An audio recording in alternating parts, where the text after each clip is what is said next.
खगेन्द्र सुनारजीलाई पनि म के भन्न चाहेँ भने कि दलालीले चलाएको देश भयो कि यसलाई आज फड्काला हाल्ने को त भन्दाखेरि यही पटुन्ने यही सेरे यही माकुने यही झले यही महन्तदेखि लिएर बाबुरामदेखि लिएर ती सबै बालनजी तपाईँले राजालाई भित्राएर राजाको सल्लाह अनुसार यो देश चलाउनुहोस्। यो देशमा अब अभिभावकको रूपमा राज संस्था पुनर्स्थापना नबोलेरै राजा ल्याउँछन् है भनिरहेका छन् क्या, तपाईँलाई के लाग्छ? हो यथार्थ यही नै हो?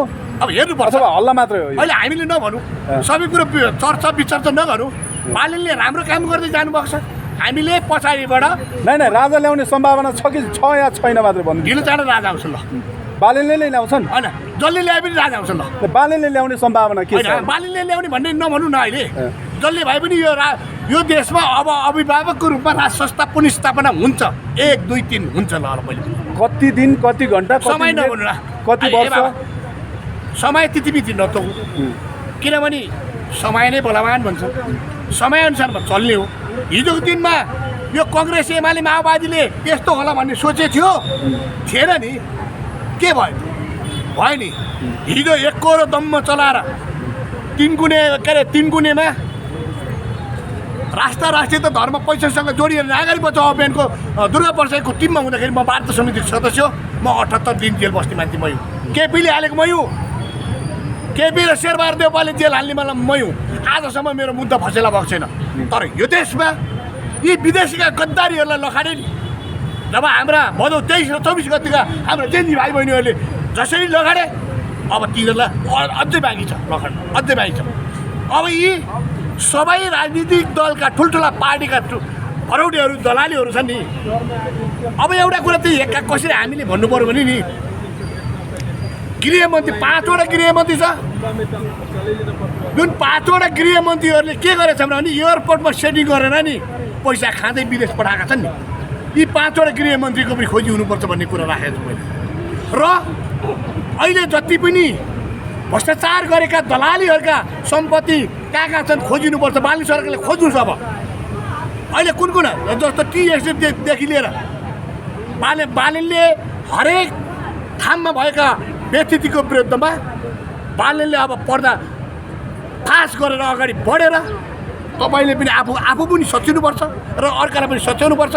र म एउटा कुरा अब लास्टमा म के भने काठमाडौँ उपत्यदेखि लिएर नेपाल अधिराज्य भरमा रहेका सरकारी जग्गाका हुकुमवासी र सुकुमवासी जो छन्, सुकुमवासीका हाम्रा भाइ बहिनीहरूलाई चारना जग्गा र स्वास्थ्य र शिक्षामा फ्री गरिनुपर्छ भन्ने मेरो माग हो।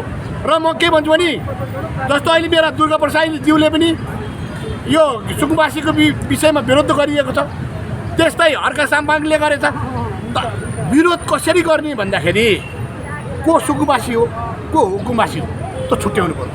त्यो छुट्याउनु भनेको हिजोको पार्टीले किन छुट्याउनु सकेन? यही हिजोको पार्टी को भन्दाखेरि काङ्ग्रेस एमाले माओवादीले आफैले भोट ब्याङ्क बनाएर राखिएको भएर नै यिनीहरूले छानबिन गर्न सकेन। अहिले आएर क्विकली एक्सन गरेपछि बालनले किन भन्दाखेरि छानबिन गर्न सुरु गरेपछि त अदालतमा स्टे अर्डर लिएर आइहाल्यो। ल हेर्नु त, अनि कसरी भत्काउनु सक्छ? अब त्यसो भएर क्विकली एक्सन गरेर उहाँले भत्काउनु भएको छ। र अहिलेका हाम्रा सुकुमवासी दाजुभाइ दिदीबहिनीहरूलाई अहिले चारैजना जग्गा र उनीहरूका छोराछोरीलाई स्वास्थ्य शिक्षामा निःशुल्क गरियोस् भन्ने माग गर्न थाल्यो।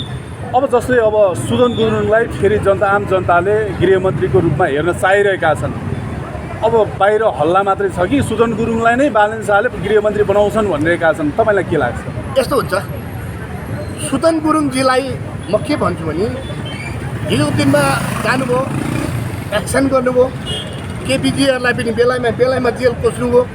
त कोचिए पनि मिलाएर कोच्न पाएको चाहिँ राम्रो हुन्थ्यो कि कानुनको दायरामा समाएर चाहिँ लिएर जानुपर्थ्यो कि एकैचोटि बौला जस्तो त भएर बिग्रियो कि समस्या हो।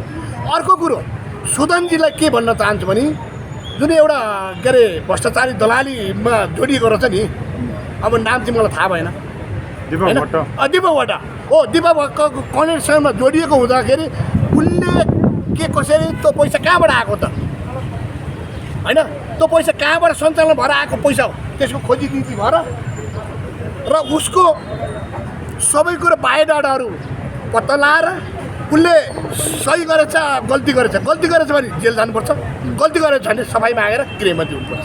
यही हो कुरा। अन्तिममा जाँदा जाँदै हजुर प्रचण्डले राजालाई के भनिरहेका थियो सुन्नुभएको थियो? जेल हाल्नुपर्छ समेत भनेका म भन्छु। के भन्नु चाहनुहुन्छ? प्रचण्डले 10 वर्ष जनयुद्ध गरेर भारतमा बसेर 5 स्टार होटलमा बसेर हुस्की र ब्रान्डी खाएर आम नेपाली जनताको ढाडमा टेकेर टाउकोमा पड्काउने प्रचण्डलाई नि यो देशका पत्रकारदेखि लिएर राष्ट्रवादी देशभक्त देशप्रेमीहरू र माओवादीमा भएका, काङ्ग्रेसमा भएका, एमालेमा भएका सबै छन् नि, यी मिलेर आज काङ्ग्रेसको के अरे प्रचण्ड हैसियत कहाँ गयो थाहा छ नि तपाईँलाई? एउटा के अरे एमालेबाट फुटेर गएको माधव नेपालको टाँगामुनि पो छिरेछ प्रचण्ड त।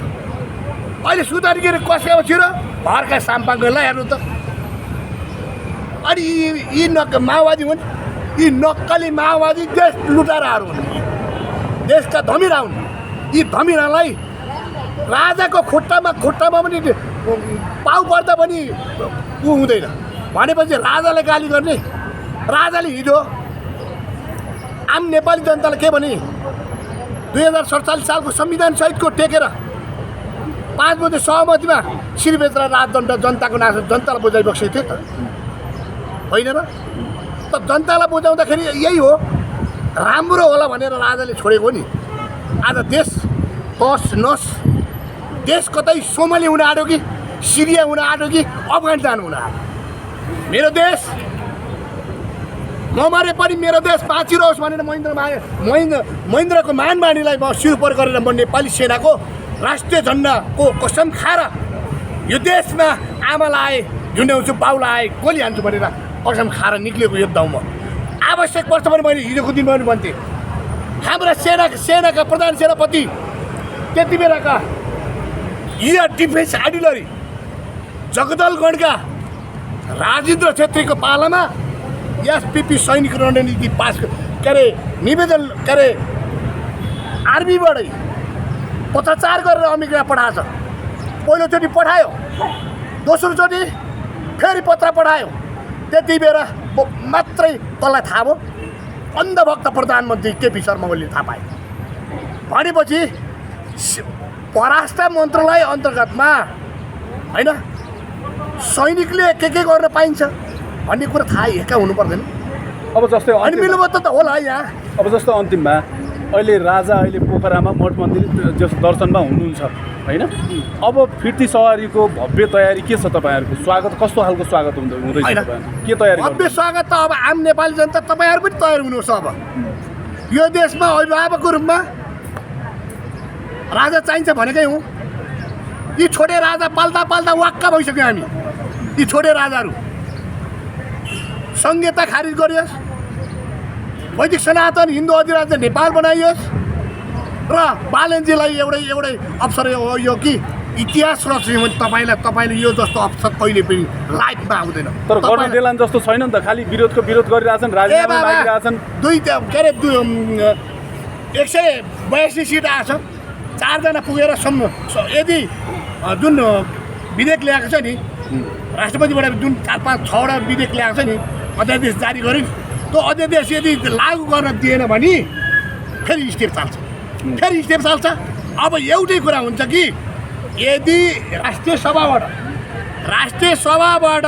कङ्ग्रेस एमाले माओवादीले यदि पास गरेन भने अन्तिम विकल्प सैनिक शासन बाहेक अब केही छैन। म सेनाको मान्छे हो, आवश्यक पऱ्यो मलाई सेनाले बोलायो भने म जति बेला पनि हत्या पुग्न तयार हुन्छु। म सेनाले बोलाएको ठाउँमा नि जति बेला पनि जान तयार छु। तर सेनालाई पनि आरोप छ नि, थाहा छ कि छैन? होइन दरबारमा सेनालाई मुछिएको छ। एउटा कुरो यहाँ म भन्दैछु, सेनाको दरबारकै कुरा भन्दैछु। दरबारको राजा वीरेन्द्रलाई कसले सिध्यायो? सेनाले भनाइ छ है, मेरो भनाइ होइन, फेरि जनताको भनाइ। ठिक छ मानौ। त्यति बेलाका प्रधान सेनापति प्रजुल्ल शमशेर जङ्गबहादुर राणा मेन हात छ कि जस्तो लाग्छ मेरो सोच। अर्को सोच भारतको छ। अब अहिले यहाँका ठुला नेताको त भन्नै परेन, तपाईँलाई थाहा छँदैछ। भारत अमेरिका तपाईँ सेनाकै मान्छेलाई त सेनाप्रति विश्वास रहेनछ भने पछाडि अब सैनिक शासन लाएर पनि के काम रहेछ त? देश त बचाउनु पर्यो नि। तपाईँ बत्ती किन बत्ती? सेनाले तपाईँ बत्ती किन बत्ती? बस्ने, तर सेनाले बचाउँदो रहेनछ भन्ने कुरा तपाईँबाट यस्तो छ, यो परिचालित भन्छ नि, परिचालित कहाँबाट हो? परिचालित को मान्छे कहाँबाट छ भने पत्ता लगाउने गाह्रो। सुनारजीलाई पनि म के भन्न चाहेँ भने नि, म एउटा राष्ट्रियता देशभक्त मान्छे हो। मैले यो देशमा खगेन्द्र सुनारले के भन्ने हो? खगेन्द्र सुनारजीलाई पनि म के भन्छु भने हिजो पनि म यही माइती घर मण्डलामा कुकुरलाई बाँधे जस्तो साङ्लो बाँधेर चाहिँ बस्नुभएको थियो। अहिले स्वतन्त्र तपाईँ संसदमा गएर के बोल्दा हुन्छ, के बोल्न हुँदैन, हेक्का होस् तपाईँलाई। सडकको डन दुर्गा परसाई रे, सांसदको डन खगेन्द्र सुनार रे। अनि के हो यो? नेपालमा के दादागिरी र गुन्डा गरिदिने हो तपाईँको विचारमा? होइन, राम्रो प्रश्न उठाउनु भयो। म राष्ट्रियता धर्म पहिचानसँग जोडिएको नागरिक बचाउ अभियानको दुर्गा परसाईको वार्ता समितिको सदस्य पनि हो। त एउटा कुरा के भने कसैलाई पनि छुट हुँदैन। किन छुट हुँदैन भन्छु भने नि, सरकारी जग्गादेखि लिएर विभिन्न होइन, नेपाल अधिराज्यभरमा तपाईँकै नेता दुर्गा परसाईको हस्पिटल र राजकुलो मिचेर बनाएको छ अरे। अब भत्काउनु पर्छ कि पर्दैन? प्रश्न त त्यहाँ उठ्यो नि। होइन, त्यस्तो छ भने नि हिजो बालेनले जसरी डोजर जाँदा चलाउनुहोस् भन्ने दुर्गा परसाईको पनि चलाउने डोजर त्यो त चलाउनु पऱ्यो नि। गल्ती गर्दा पनि अध्यक्ष होइन, मैले गल्ती गरेको छु भने मेरो घर पनि भत्काउनु पर्छ भन्छु म चाहिँ। चाहे दुर्गा परसाई होस्, चाहे बाल्मीको घर होस्, चाहे माधव नेपालको घर होस्, चाहे प्रचण्ड घर, जोसुकै घर भए पनि नि, यदि देशभक्त देशप्रेमीहरूले नेपालको इतिहासै नरत्ने भने बालेनलाई पनि एउटा कुरा चाहिँ हेक्का हुनुपर्छ। अब सांसद भवनमा कसले मुख छाड्यो भन्ने कुरो आइरहेछ। के हो यो? यस्तो नैतिकतामाथि प्रश्न उठ्ने कुरो, यसको के भन्नुहुन्छ तपाईँ जस्तो बौद्धिक व्यक्तिले? जवाब के दिनुहुन्छ यसमा? होइन, एउटा कुरा यस्तो हुँदो रहेछ कि यो गणतन्त्र होइन, यो छाडातन्त्र भन्छ नि। सबभन्दा समस्या यही हो। 7 साल, 17 साल, 46 साल, 65-63 पछाडि 2082सम्म आउँदाखेरि नेपालको इतिहासमा हेर्ने भने नि यी दलालीले चलाएको देश भयो कि है, यी गुन्डाले चलाएको देश भयो कि होइन? दुर्गा परसाईले बाबुराम भट्टराईको नाकमा चाहिँ खुर्सानी हाल्यो भने दरबार हत्याकाण्ड चाहिँ पत्ता लाग्छ भनेको छ। के दुर्गा परसाईको हिम्मत र मुटु नभएको बाबुराम भट्टराईको नाकमा खुर्सानी हाल्नलाई? होइन, 10 वर्ष जनयुद्ध गरेर डाक्टर बाबुराम भट्टराईले 2052 सालमा आउँदैछु खोर्सानी हाल्ने कुरा आउँदैछु म। 2052 सालमा जनयुद्ध जब सुरु गर्यो, 42 सूत्रे माग लिएर गएको, यो पठाउने को त भन्दाखेरि त्यति बेलाको गिरिजा प्रसाद कोइराला, शेरबहादुर देउपा, यी सबै मिलेर पठाएको हुन् कि यिनीहरूलाई जङ्गल पठाएको। र अहिले दुर्गा परसाईले डाक्टर बाबुराम भट्टराईको चाहिँ नाकामा खोर्सानी हालेर भनेको वास्तवमा कुरा चाहिँ सही हो जस्तो लाग्छ मलाई। किनभने 10 वर्ष जनयुद्ध सुरु युद्ध गर्ने भनेको भारतमै बसेर हो।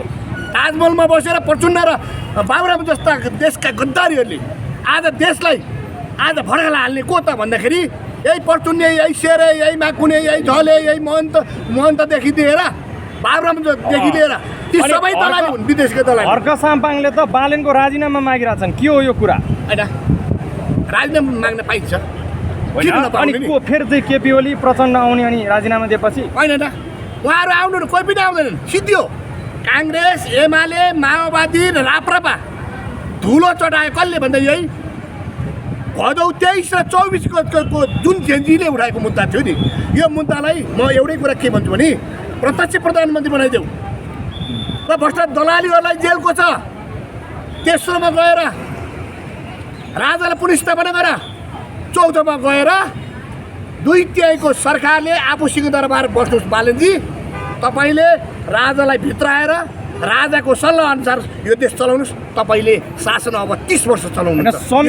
संविधान संशोधनको कुरा उठिरहेछ अनि राजा मान्ने जेन्जीहरू त एकजना बोलाएन, अनि कसरी राजा ल्याउँछन् बालेनले? अब जेन्जीकै कुरा उठाउनु भयो। मेरो जेन्जी जति पनि भाइ बहिनीहरू किताब बोकेर यही माइती घर मण्डलामा गएर बानेश्वरमा जाँदा तातो गोली खानुभयो। आज उहाँहरूको त्यो नानी भाइहरूका चाहिँ रगत अहिले पनि सुकेको छैन होला जस्तो लाग्छ मलाई। त एउटा कुरा हेक्का कसलाई हुनुपर्छ भने त्यति बेलाका शेरबहादुर के अरे केपी शर्मा ओली, त्यसपछि गृहमन्त्री रमेश लेखाल जस्तो सिडिओ जस्तो मान्छेहरूलाई पक्राउ किन गरिएन? केले छेक्यो? कार्की आयोगको त्यो सुशीला कार्कीको आयोग छ नि, खोइ कहाँ गयो त्यो आयोग? त्यस्तो आयोग त हिजोदेखि धेरै बन्दै आयो त, तर आज कहाँ भयो त? तर एउटा कुरा यस्तो हो कि यो देश बचाउने ठिक छ। प्रधानमन्त्री बालेनमाथि प्रश्न उठेको कालो चस्मा लाएर सिंहदरबार बस्छन्, संसद भवनमा जाँदैनन् भन्ने प्रश्न उठ्यो। होइन, कालो चस्मा लाउनै नहुने र कालो चस्मा लाउनुपर्छ, भाइले पनि लाउनुपर्छ। कालो चस्माले केही पनि देखिँदैन अरे क्या। होइन, कालो चस्मा लाएर चाहिँ मैले सुनेको थिएँ हाम्रा श्रद्धेय राष्ट्रवादीका सचेतक ज्ञानेन्द्र साईज्यूले के भनेको छ भने कालो चस्मा लाएर चाहिँ के अरे प्रधानमन्त्री कार्यालयमा बसेर हेरेर चाहिँ कालो चस्माको गरेर आफू चाहिँ नआउने र संसदमा विचार नदिने भन्ने कुरा राखिएको छ। ठिक छ, तर म एउटा कुरा म तपाईँको प्रश्नमा भन्दैछु। सुनौ, फेरि त्यही कुरा राजा महेन्द्रले नै कालो चस्मा लाथे अनि त्यही राजा महेन्द्रकै सिद्धान्त मान्ने ज्ञानेन्द्र शाहीले फेरि बालेनले कालो चस्मा लाउँदा किन डाहा गरेको? अब यस्तो छ, यो अहिलेको यति बेलाको समय नि, हिजो महेन्द्रले जे जसरी 8-10 वर्षमा ठुल्ठुलो काइपलट गरे र त्यस्तै अहिले बालेनले पनि त्यही अनुसार चाहिँ अगाडि बढेको छ कि जस्तो मलाई चाहिँ लाग्यो है। र आज बालेनले के संसदमा गएर जवाब दिए मात्रै सबै कुरो हुने हो र? होइन होला, उसको पनि कार्यनीतिहरू बनाउँदै होला। र एउटै कुरा बालेन सरकारलाई म के भन्न चाहन्छु भने तपाईँ संसदमा गएर संसदज्यूहरूले जे प्रश्न उठाउँछ त्यसको प्रश्नको उत्तर तपाईँलाई दिनुहोस् भन्ने मेरो तपाईँको मिडिया मार्फत भन्न चाहन्छु। र अर्को कुरो, यो देश बचाउने अब तपाईँ र हाम्रो सबैको कानमा जिम्मेवारी आएको छ। यो जिम्मेवारी पुरा गर्नलाई पत्रकार सबै मिलेर एक त भएर अगाडि बढ्ने समय र संवादको लागि धन्यवाद।